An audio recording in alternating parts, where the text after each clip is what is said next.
For our You Can't Make It Up segment today, we go back to Karine Jean Pierre. She's on a book tour to talk about her book about becoming an independent. And in one interview, she got into a very interesting back and forth. He didn't talk very often, and when he did, it wasn't very good. He sounded very old. Maybe you weren't paying attention to what we were doing at the White House. But I paid attention. I'm with you on the policies. I'm talking about his performance. The president spoke to the American people a couple times a week. He traveled and did domestic travel and talked directly to the American people.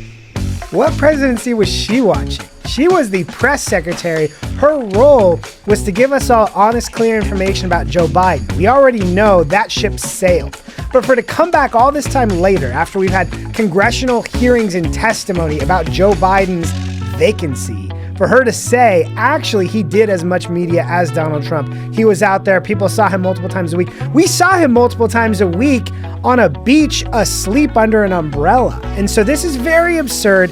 It's also important to note the person she's arguing with is a huge Biden supporter. Now, in this moment, which is why I actually wrote the book, to give people a roadmap, I don't think there's any teeth. There's no fight. Where's the soul? As you hear those people clap for Karine Jean Pierre saying, one, she wants to create a roadmap. Two, there isn't any teeth, there isn't any soul. The lack of self-awareness for her as the spokesman for Joe Biden. First, does anybody want to hear about a roadmap from the Baghdad Bob character who was the face of Joe Biden driving the party to their lowest approval rating in history? Is she the right person to give that roadmap? Two, there's not any teeth, not any life.